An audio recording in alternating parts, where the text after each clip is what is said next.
You are listening to a Clarkesworld Magazine podcast with your host and narrator, Kate Baker. Greetings, Clarksville citizens. I hope this podcast finds you extraordinarily well. Welcome to the second story for the month of September, issue 180. I hope you're enjoying these stories thus far. We have some more stories coming to you for the rest of the month, so I hope you can come back and listen. And I want to thank you for your ongoing support of this magazine, whether you visit us on patreon.com/Clarksworld, or you spread the word by Twitter or send us emails.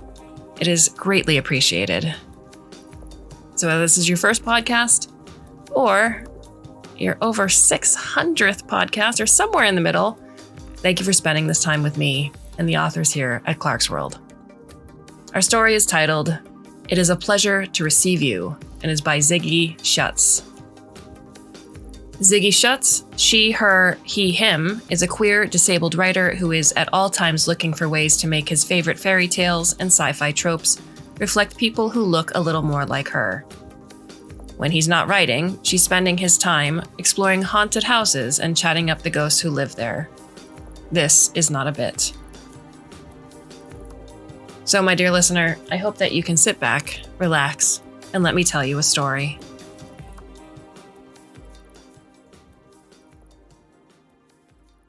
If one wants to feel small, all one has to do is look up at the sky on a clear night.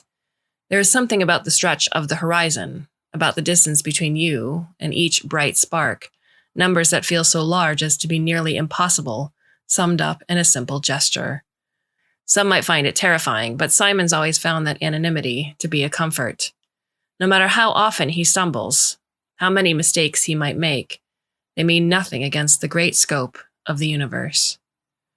And when the chance came to throw himself into that expanse, to pull space around him like a favorite blanket and float through it like a dream, he threw himself at it with more will and want than he'd ever done anything in his 16 years of life.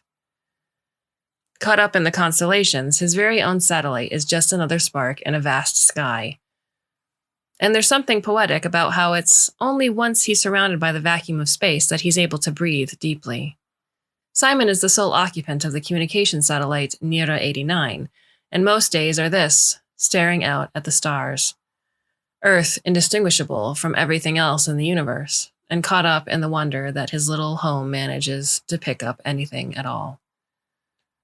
But she does, and so he sits at his desk, listening to all of the messages that humans have sent into space, as sound waves flash by on his screen. He listens, notes where they are coming from and if there has been any response.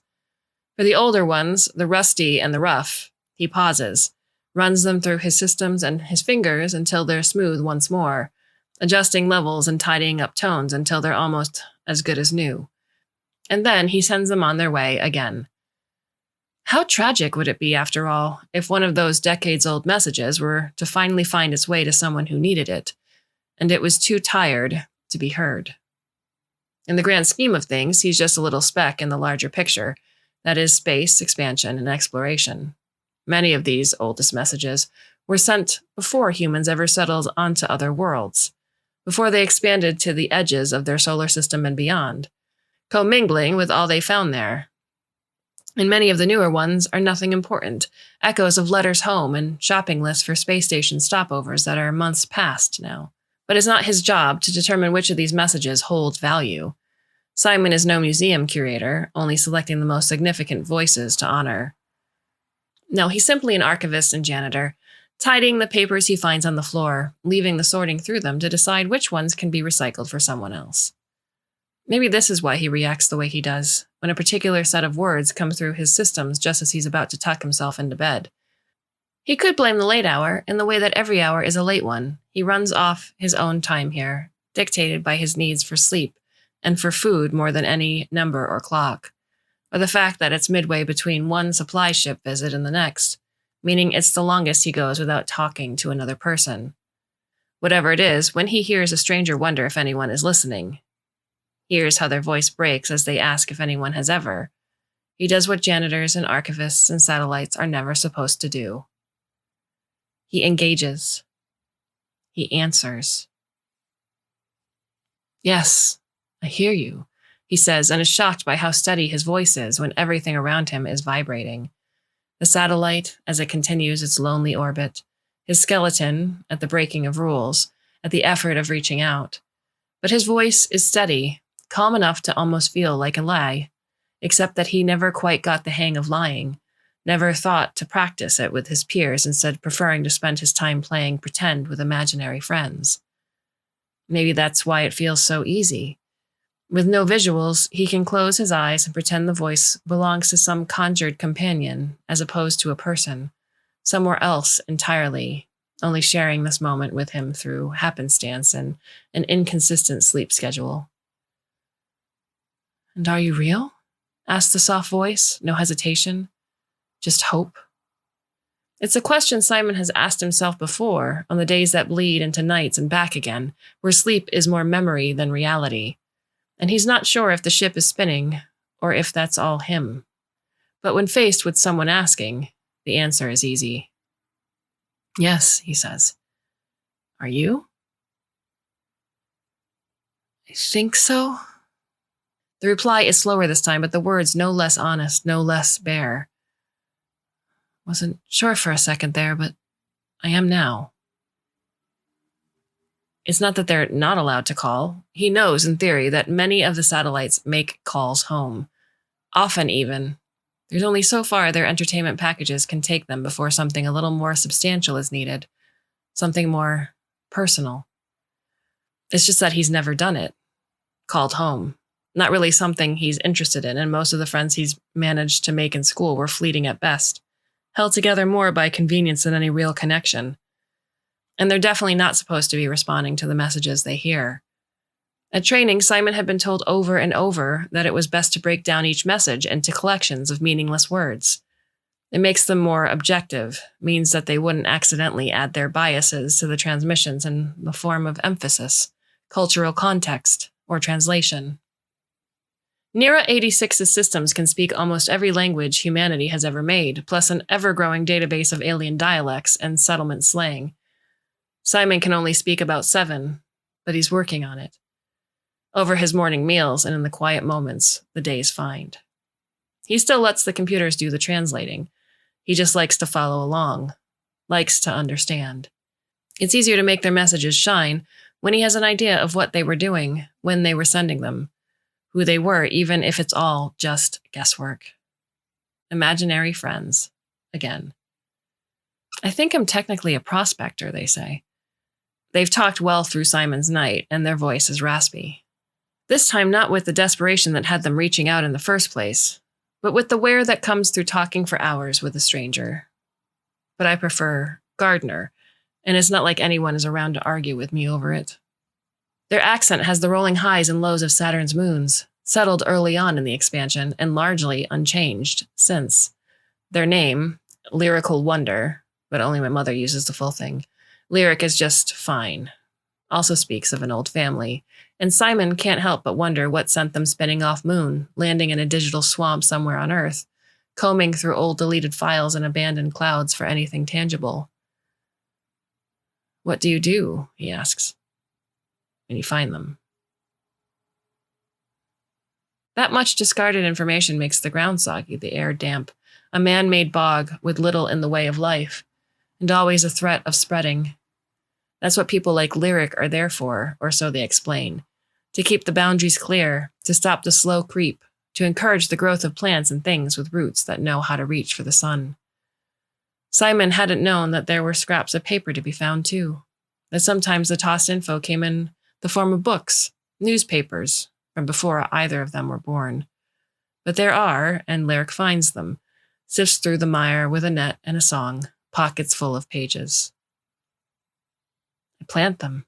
Their smile is obvious in their words, an affection often reserved for pets or small children sneaking into their voice.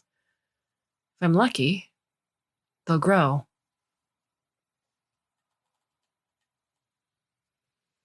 A garden in the middle of a place that's supposedly known for its still water, its lack of life. What do they grow into? Simon can't imagine it, and there's a need in his words to understand, to be able to picture it if he can. "Oh, NERA 86. And there's something intimate in Lyric's voice as they shape the name of a satellite with their gentle tone, something that cuts through the miles between them like a hand on his shoulder. Whatever they know how to be. Simon, he corrects them. The satellite is near I-86.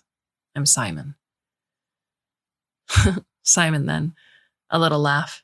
This is usually where I shake a new friend's hand. I'll accept an IOU, he replies, before he can overthink it, and the laugh grows past between them until they're both giggling.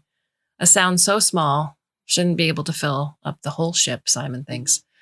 But it does, lingering in the corners like stardust. He looks it up later when Lyric's soft words have shifted into the even softer sounds of sleep. Recycled nanotech, something almost obsolete turned into art and metaphor instead.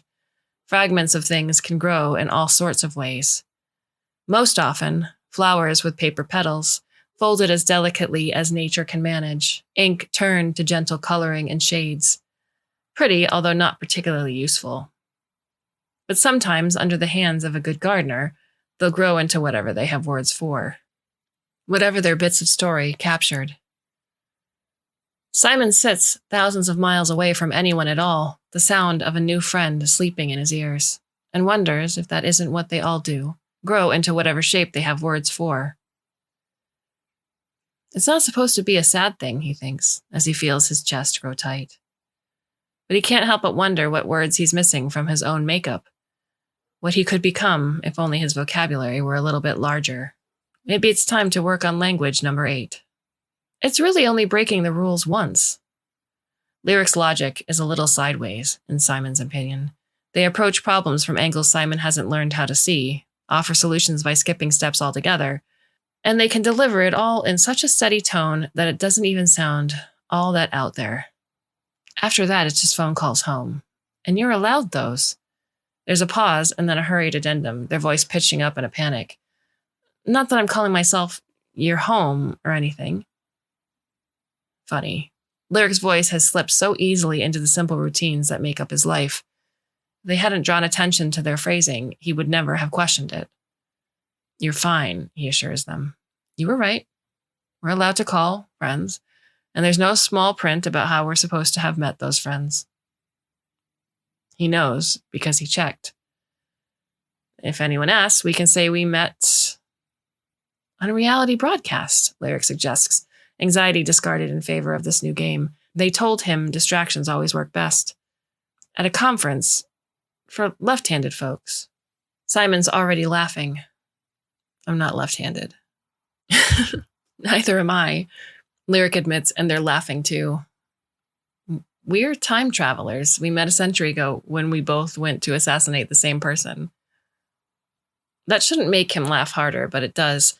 Sends him spinning off into the corner of the room because his satellite has decided it was the perfect day to run updates on its gravitational system, and he'd forgotten to strap himself in. It's what he blames for the giddy, weightless feeling that talking to Lyric fills him with. Hate to break it to you, but I'm not a time-traveling assassin either. Not yet, you're not. Lyric chirps back and Simon sees stars. Sometimes Lyric's words come quick and fast, and Simon has to scramble to keep up. But sometimes it's quiet days where full minutes pass after starting a call before they even say hello. On days where Lyric's words have run dry, he lets them listen in while he works. It's only fair, he tells himself. They've got him invested in each plant and scrap in their garden, so why not let them listen in as he works away on the messages that find him? And they get it without him having to explain why it feels important, even if there's no one waiting on the other end. Of course, that's how it happens. He never would have done it on his own, wouldn't have had the words or the bravery to go with them. The message is a short one, but crystal clear. A single voice, laughing weakly as the owner of the voice asks if anyone knows how to wrap up a broken ankle well enough to stand on it. Simon, Lyric says, voice gone tight with worry, with urgency. I don't know, he admits. He took another language instead of the first aid course. I can look it up, but we have no idea if they'll be able to hear us. If they're even still listening. We can try. And Lyric's right. They should try, but he's frozen too far away to be of any help, listening to the laughter turn into a pained whine as the stranger attempts to stand. I don't know what to do. He feels like he's failing, like he's falling. But Lyric is there, calm in the face of someone's pain in a way they've never quite managed with their own. Patch me through, they're saying. I know how, patch me through. And Simon breaks the rules a second time. Hey, Lyric says, talking to the stranger now. Can you hear me? We can hear you. I'm Lyric. They, them. I can talk you through it. We're here to help. The we makes Simon wince. He's done nothing but connect them and panic. Sup, Lyric, says the voice on the other end, and there's a relief to the voice now, a relief Simon lets sink into his own limbs. Nova, she, her, not to rush you, but I'm not exactly in a place I'm supposed to be right now, so if you could speed run me through this? And Lyric does, steady and sure, hands used to coaxing seeds made up of punctuation to grow in places they shouldn't be, and able to now walk Nova through a bandage wound like a trellis, not even stumbling when Nova explains that she's only got one hand to work with on account of her other one being in the shop. Got strong teeth, though, she says, and Simon thinks of grins with bloody teeth of what Survivor looks like in his mind, and adds to that image a low laugh, a voice raspy and sharp, like at any moment is about to grow claws. When Nova is able to push herself to standing, Lyric actually claps. They're so caught up in the moment. If Simon were a little less frozen, he would have been right there with them. Cute, Nova says. And then there's the sound of shouts in the background, and she curses. Gotta go. Thanks for the save. The transmission ends, and Lyric and Simon sit in silence, the space given at the end of a song to let it really sink in. This is the place to applaud, he thinks, and Lyric lets out a shaky breath that sounds like it's been held for far too long.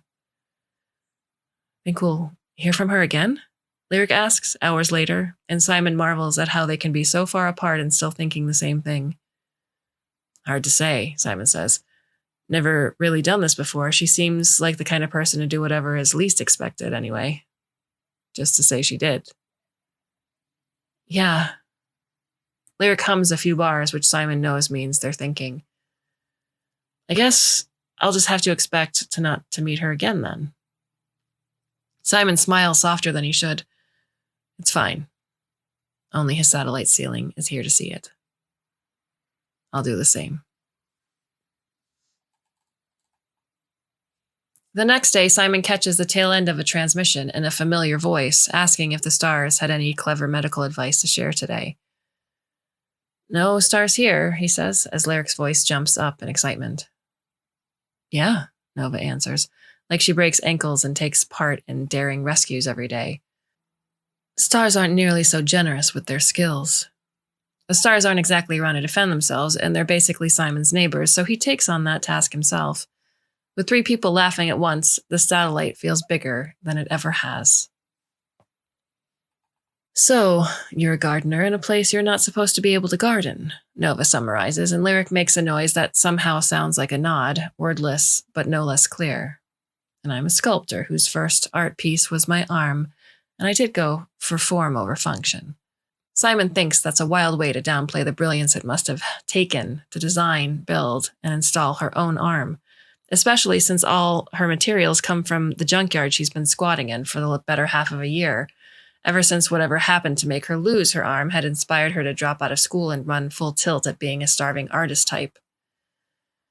It's like if graffiti was in 3 dimensions, she'd said, trying to describe her work to the 2 of them. Or tattoos, if tattoos could turn against you. And if they were made out of your mom's old pocket kitchenette. Simon can't picture it, but he wants to see Nova's sculptures just as much as he wants to wander through Lyric's gardens. Quite a pair, Simon says, and it's perhaps the wrong response because he can feel Nova's attention turn to him, can hear her smile get wider. Oh, what about you then, Simon, my boy? She asks. You a walking contradiction like the rest of us? He doesn't want to talk about what he does. He supposes it's not that far off of what the both of them do, finding beauty in the discarded pieces of other people's lives. But they both transform the scraps they find into things new and stunning. He just tidies up other people's good words and sends them on their way again. So he deflects, focuses on the wrong part of the sentence. "Oh, I'm not a boy," he says, nothing but cheer in the correction. "I collect genders like you collect space junk." It's a good metaphor, he thinks. For all that, he still can't quite picture her work. Pretty pieces of potential on a shelf, and some days they fit one way and some days another. I just use he, him out of convenience. Whose convenience? Nova asks, sharp as skeptics, and he feels his heart flutter at how quick she is to ready herself to defend him. "My own," he assures her. "It's for no one but myself. I like how it sounds, and it's the most accurate the most of the time." He doesn't get into the rest of it, how in this tiny satellite of his, he could be anyone, could wake up a new person each day, and that terrifies him. How easy to lose yourself in this space. He needs constants, needs touchstones of identity to keep him company. His name, his pronouns, they're like magnets on a fridge, pins on a board, keeping the less permanent parts of him steady for a time. "Okay," Lyric comes in, ballast to Nova's sails. "If that changes, you'll let us know, right?" What a delightful thought, that they'd know each other long enough to update each other on things like shifting identities. "I promise," he says, and the future is sweet on his tongue. "Do you believe in fate?" he almost asks, when Nova just so happens to call him on a night that is especially dark. She goes on about a piece of junk she's found, how it bends just like a waterfall, and he listens, lets her fire light up the room. "Did you ever read fairy tales?" He traces into his desk, not daring to ask out loud, on a morning where Lyric has enough words to walk them both through every flower they have growing. He hasn't managed to sleep, but their voice makes it easier.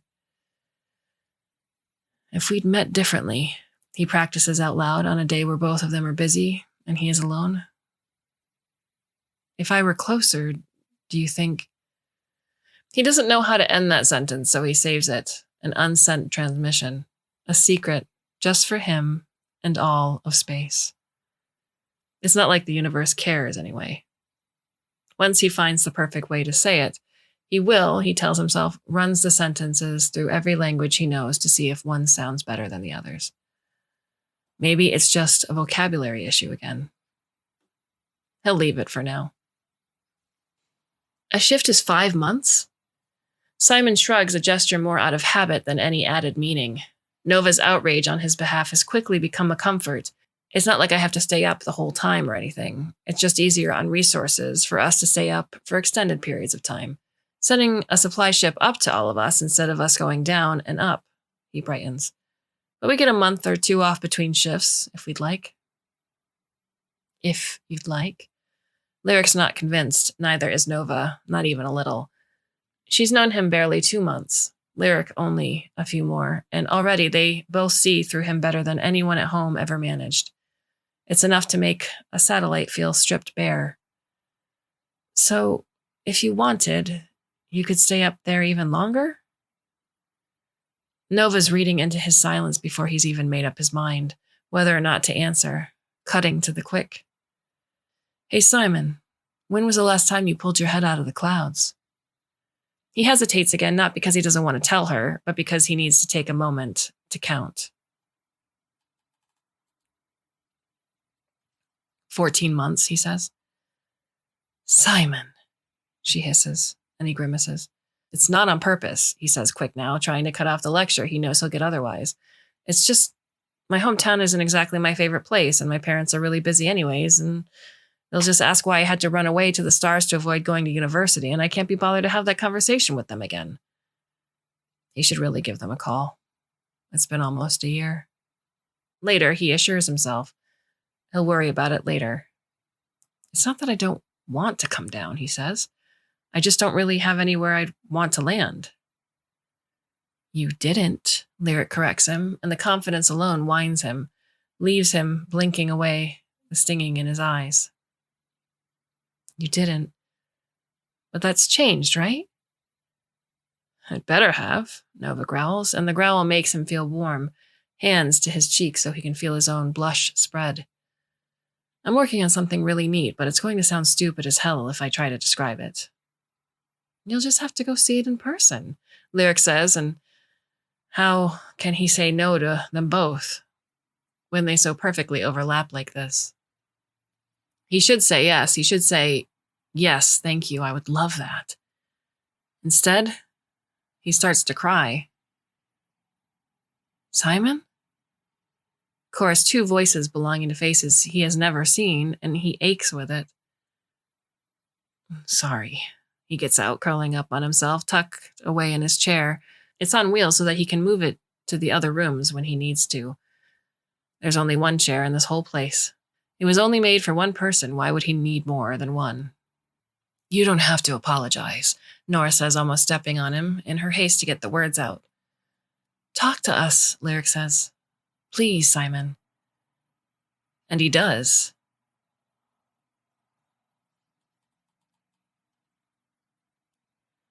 I think the whole world must be lonely. The words ring in his ears. Why do you say that? Lyric asks in their voices soft, the way one might speak at a funeral. There are decades and decades of us sending letters to the stars, not knowing if anyone would listen to them, desperate to connect, to have someone respond. Thousands of words in as many languages as we've got, reaching out to the sky again and again, hoping against hope that someone would reach back. That's not, Nova starts, but it's Lyric's voice that comes through clear. I don't think that's loneliness, they say, in that same whisper threaded with a conviction like steel. You said it yourself, Simon. That's hope. There's a hum of agreement from the other line. Later, he'll wonder when they all start to pick up on each other's speech patterns and verbal stems. But that's for later. Lyric continues. They reached out because they had hope that one day their messages would find someone who was listening, hoping to hear something in the stars. It is in direct opposition of loneliness. How many of them use the word friend? A lot of them, he says, and they echo in his head. Greetings, friends, friends of space, welcome home. Before they had always sounded like half-finished tragedies, but the words themselves don't really say that, did they? I can see how someone might hear them and hear them just as messages never answered. And there's something terribly lonely in that, they continue. But I think these words came from a much brighter place than that. And they did find someone. Nova comes in. And where Lyric is the wind, Nova is the river. They found you, didn't they? You heard them. I did, Simon confirms, and he wonders what his choked-up words sound like sent across 1,000 miles. Even if you're the only person who ever hears them, they'll have done what they were meant to do. They found someone out there and let them know that they had friends here. That they weren't alone.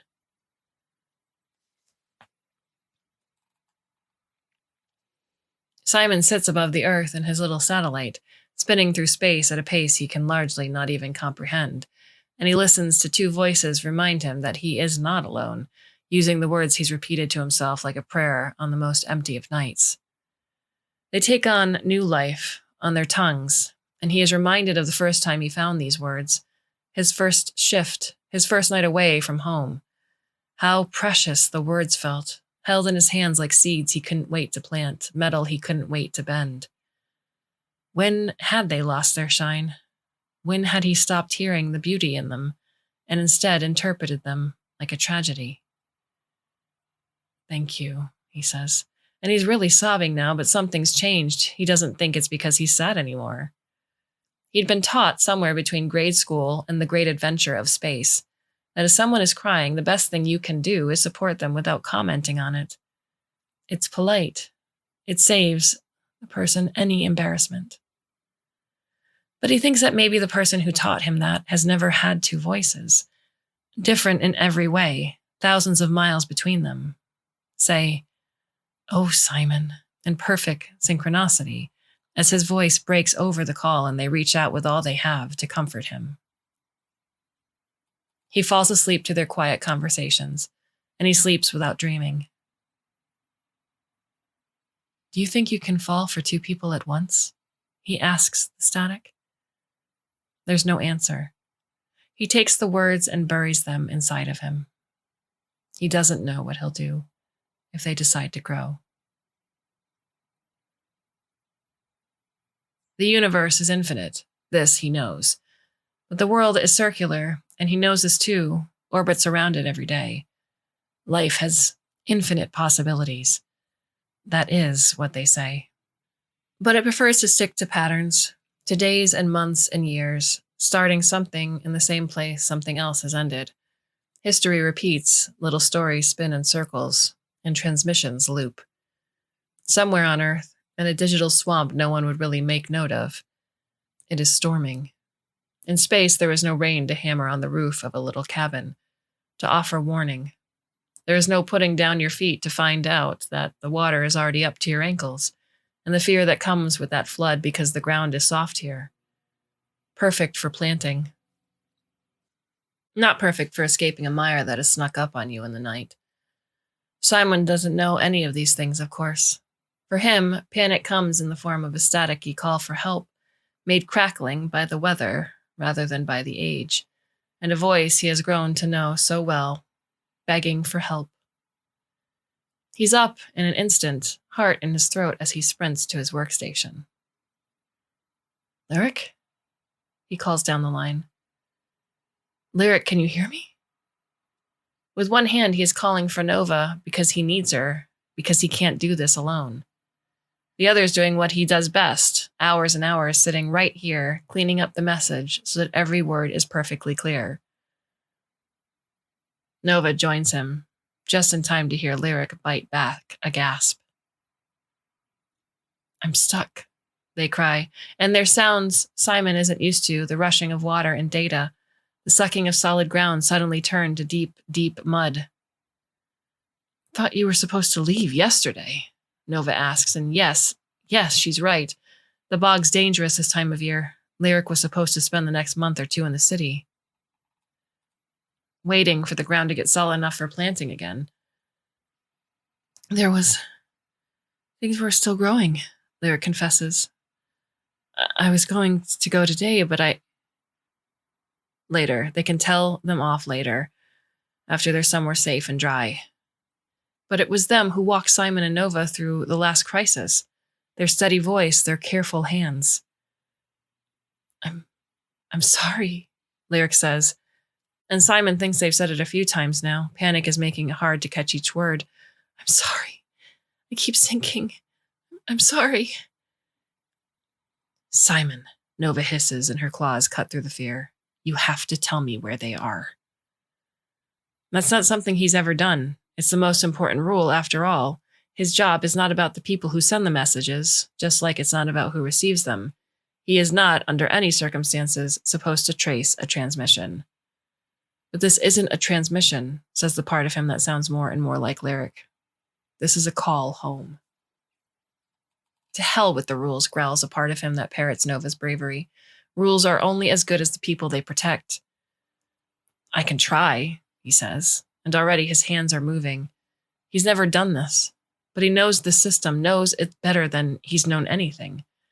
He can take it apart, split it open, and follow them, the seeds and the scraps and the nuts and bolts. He can tune into the words, and more importantly, to the voice that's saying them. His instructors had told him that it didn't matter, the person behind the messages he heard, that they were all as good as ghosts as far as they were concerned. They were wrong. They were wrong about so much, and this most of all. For the third time, Simon of Satellite Nera 86 breaks the rules. I've got you, he promises Lyric, who's sunk into their waist now, who's reached out into the stars and just so happened to find him. We've got you, he promises Nova, as he sends her a coordinate, listens to her bike roar like something wild as she goes speeding off. He hadn't looked before, but he's looking now. All these months, and the two of them had been less than 50 miles from each other. The universe is so big, but it doesn't have to be. Sometimes it shrinks to just this. Just 3 people moving as one to save a life. You're going to be okay, he repeats on loop like one of his favorite messages polished to shining. Nova's almost there. You're going to be okay. I believe you, Lyric assures him. I've always believed you, Simon. He doesn't know what he says in those painful stretched minutes or hours or years between that first cry for help and the distant sound of Nova's voice through Lyric's line, calling their name. He must say lots of things because he talks the whole time so that Lyric can save their breath for surviving, and Nova for the race toward them. Bits of messages he'd memorized before he'd met them, sentences they'd both said to him that stuck.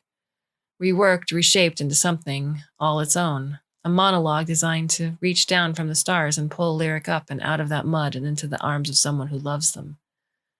He talks until Nova gets close, and then he lends his shouts to Lyric's as they call until Nova spots them.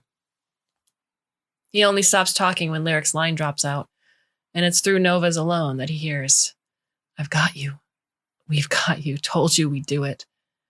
And he cries along with them both when they reach solid ground, and he hears them both collapse with it, tangled in each other with his voice between them, muffled by how tightly they're holding on to each other, but never intruding. This call has 3 heartbeats, all racing with their close call, and it's to that pounding beat that one of them moves, and the other one responds, and Simon realizes that they're kissing. You're a force of nature, Miss Nova. Lyric finally gets out, and Simon can hear their smile. You're an idiot, Nova replies, but she's smiling too. You're okay, Simon breathes. You're together, and you're okay. We're okay, Lyric repeats, and then the rain that's been the backing music to all this suddenly lets up, and Nova swears, and Lyric laughs, and as always, their laughter is contagious enough to catch. They spend the first few minutes together laughing until the panic drains away like the storm. Simon's not sure if he believes in fate or in rules or in the patterns of the universe. But he thinks he could be happy just believing in this feeling, whatever it happens to be. Simon tries to give them space. He does. A lot has happened, and near-death experiences have a way of taking a lot out of you. Not to mention kissing someone you'd only just met. It's a lot. He's trying to be respectful. Neither of them will have it. Look, I miss you too, he admits after Nova calls him 5 times, as in many minutes, and he finally picks up. But Lyric's recovering, and the 2 of you are getting settled, and the 2 of you kissed. Shouldn't you talk about this before just inviting me to visit? If you'd been here, I'd have kissed you too, idiot, Nova says, and he's so stunned that he forgets for a second every language he knows. It is something we should talk about, Lyric says, and there's still a thrill to see both of their voices come through one transmission. But conversations like this are best had in person, don't you think? So, they're really serious. Simon hums a thinking noise and looks over at the screen that serves as a calendar and count down both. His shift is up in 3 days. How had he not noticed? Because you've never had a reason to look forward to it before, Nova says, responding to a question he must have asked out loud. Because you're a workaholic. Well, we all are, Simon reminds her, and then makes a face. Might be a bit soon, when Lyric's work had so recently almost killed them. But there's laughter on the other end, and he relaxes. Not too soon, then. Or maybe they've all just been looking for an excuse to laugh in the face of what they had just survived. Yes, Lyric agrees. Maybe we all need a break. I have some vacations saved up, Simon admits. Months and months of it. Although he doesn't want to start with that. Doesn't want to move too fast. If you're both sure, if you don't mind. Come on down, Simon Satellite, Nova calls sing-song. Come be our summer fling. If Simon is remembering right, it's not even midwinter where they are. It's an invitation then. A long one. It's a place to land. Simon swallows, mouth gone dry with anxiety. No, not quite. The terrifying, intoxicating anticipation. I can be there in 3 weeks, he says. Holding you to that, then. We'll be waiting, Lyric adds, and there they go again, making promises of a future Simon is less and less scared to imagine. Simon still feels small when he looks up at the sky. There's no such thing as a clear night in the bogs. There's always a slight blur to the air, millions of bytes of information drifting up through their final resting place. It makes the stars seem closer somehow, brighter. The horizon still stretches out in every direction, but to Simon's left is a short someone with hair that curls tighter in the humidity, and the night looks so much smaller when mirrored by their dark skin, freckles like their own constellations, ones Simon cannot wait to study.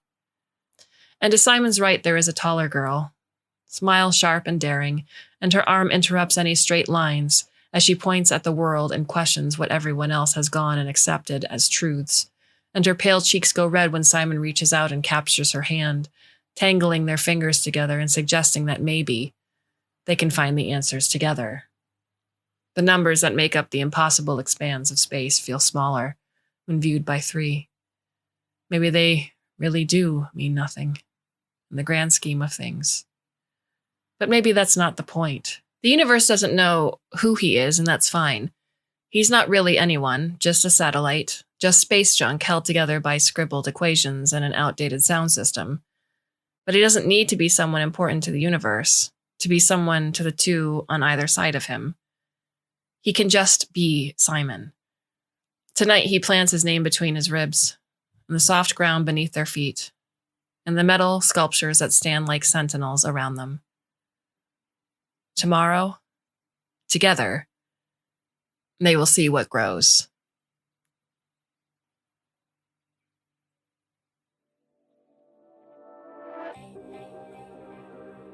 And what are your thoughts on the story? You can leave us a comment or a question. If you go to the About Us page on the Clarkesworld Magazine website, you'll find our contact information. I hope you're enjoying these stories so far for September. Send us an email, let us know what you think. Or engage us on Twitter. Neil is at Clarkesworld, and I am Kate_Baker. You can also find me over at Twitch at twitch.tv/catercakes. I do hope you come back and listen to a few more stories. Until then, I bid you a very fond and hopefully very temporary farewell.